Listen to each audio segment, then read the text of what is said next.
Robby, what's on your radar today? Well, Florida Governor Ron DeSantis and the Walt Disney Corporation are currently at war over the so-called Don't Say Gay bill, which the governor recently signed into law.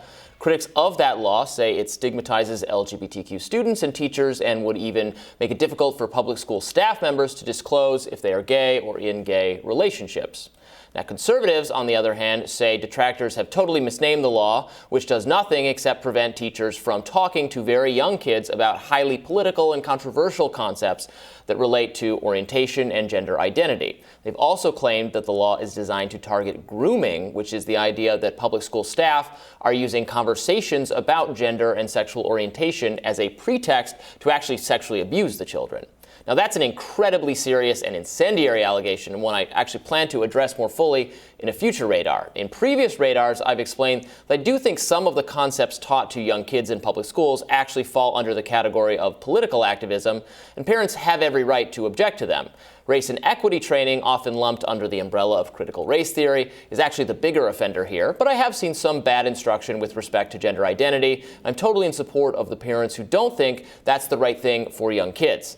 Opponents of the bill are correct, however, that its wording is extremely vague, and undoubtedly some unreasonable parents will use the law to punish teachers who merely mention that they have a same-sex partner or acknowledge that gay and trans people exist, and thus I understand why many Floridians are ultimately against it. Now, employees of Disney who oppose the law have successfully persuaded the company to speak out against it, albeit belatedly. And as a result of that, conservative media is going after Disney, claiming the company allows children to be sexually assaulted, etc. The best criticism of Disney, though, is the hypocrisy charge, because for as much as the company claims to object to laws that don't acknowledge gay people, Disney absolutely excuses such laws when other countries are the ones enforcing them. Let me refresh your memory. This is from my recent radar on the subject. Have you ever heard of Dominica? Dominica, you may not know, is a small island nation in the Caribbean. Dominica's government is very anti-LGBT. Not only is there no gay marriage there, but same-sex sexual activity is actually illegal. Gay marriage is also illegal in Antigua and on the Dutch island of St. Martin, where same-sex couples have to travel to the Netherlands to get married, and if the marriage won't be valid if they then return home. Yet Dominica, Antigua, and St. Martin are all locations visited by a Disney cruise line. So it strikes me as a little odd that Disney would want to denounce the government of Florida for merely approving legislation that makes it more difficult to acknowledge gay relationships in schools, but would continue to give business to an island nation that puts gay people in prison for being gay. So that's Disney. Here's something new. Disney is not the only major media corporation engaged in this hypocrisy. Surprise, surprise.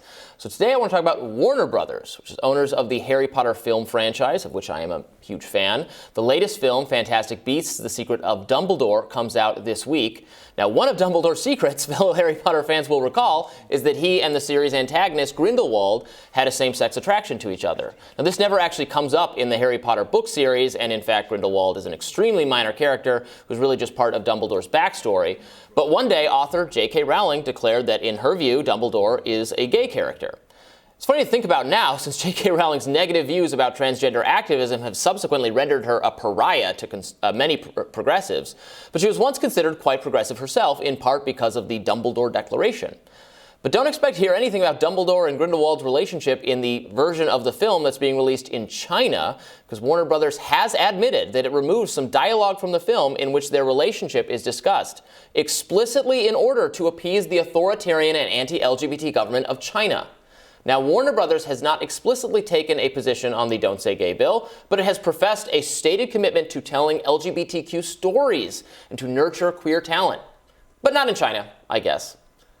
So this is what annoys so many people on the right, and I think it's a valid thing to be annoyed about. All the boycotts and the getting mad at Republican governors and legislatures for promoting bills, and this religious freedom bills from a few years ago, this bill, and again, most of these bills being things I acknowledge issues with, but then a total blindness to the actual, much more serious discrimination against these categories of minorities who should be protected in other countries, especially by China. Yeah, look, there's an awful lot of performativity that happens in these spaces. And that's not to say that there aren't people with sincerely held beliefs, but to the extent that you get a lot of the corporate buy-in that you get, whether it's, people objecting, Disney objecting to the Don't Say Gay bill, or JP Morgan Chase putting a Black Lives Matter sign in the window, it does very much feel like they're doing it because not doing it would eat into their profits more than the alternative. And you see that hypocrisy play out when you look at what happens when the instance of bigotry is just out of the eyesight of the general public, or just beyond the edge of the balance sheet, just beyond the edge of American attention. They're willing to do something but not go all the way. And I think that really creates vulnerabilities for liberals broadly and the left when they open themselves up to the idea that they're acting in bad faith. Now, of course, there's a lot of performativity in the creation of all of these bills anyway. Nobody, the idea of making a whole political project out of CRT or Don't Say Gay bills, when if you ask somebody specifically, if there's an instance of racism or prejudice that comes up in school, should the teacher ignore it? Should the teacher allow kind of identity-based bullying? Should the teacher allow gender-based bullying? If a student asks a question about something, should that be ignored? Should this be put in a dunce cap in the corner and then not be addressed? Most people would give you a very reasonable and obvious answer. But all of this stuff is is focused on, in my humble opinion, to keep us from talking about anything that might be going on of substance in Florida or anywhere else in the country. And it's really dispiriting because I honestly think that most people are not as far away from each other on these issues as the media circus pretends they are. Well, I agree with that. Most people, right, even people who are ideologically different and distinct, who are Republicans or Democrats, there is a shared frustration, honestly, in what's going on in schools. Part of it, just because of the pandemic, was a frustrating experience for so many parents, for working parents, et cetera. Schools stayed closed longer than anything else. Even today, the restrictions on students relating to COVID are stricter than any restriction on anyone anywhere else in the country. And that was they did not meet parents' needs. And also parents saw, I think, some of them for the first time, what was being taught in some of these schools, and they have some issues with it. And I mean, they're the parents. I do think parents have a right to know what's going on in their schools, and if they object to it, they should have some other choice for what's being taught. Yeah, sure. Look, the only thing I'll say to that is, when I was growing up, there were lots of things that I objected to, and my mom objected to, in the context of my education, even though I went to a generally probably progressive school in the grand scheme of things. And the instinct wasn't to say, let me try to get some dominion over the school system or the faculty or the curriculum. It was that I had a relationship with my parents who taught me what they believed was the right thing. Mm-hmm. And I learned at an early age to personally mediate between what I was told and taught about in school and what I learned from my parents. And I am sympathetic on some level, because I also would have preferred not to have been subjected to some of the nonsense that I was subjected to. But at the end of the day, you're never going to have a system where every single parent feels completely satisfied with what's going on in the school.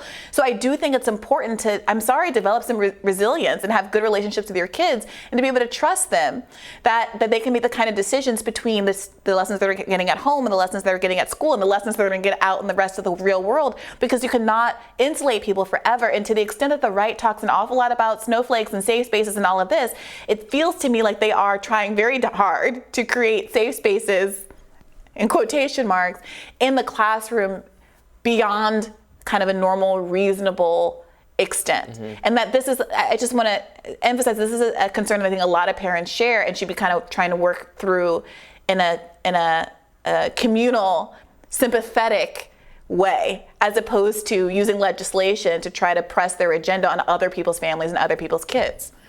I hear you. I think they would say that, but the views they disagree with are the ones currently being pressed on kids. Yeah, everyone thinks they're addictive.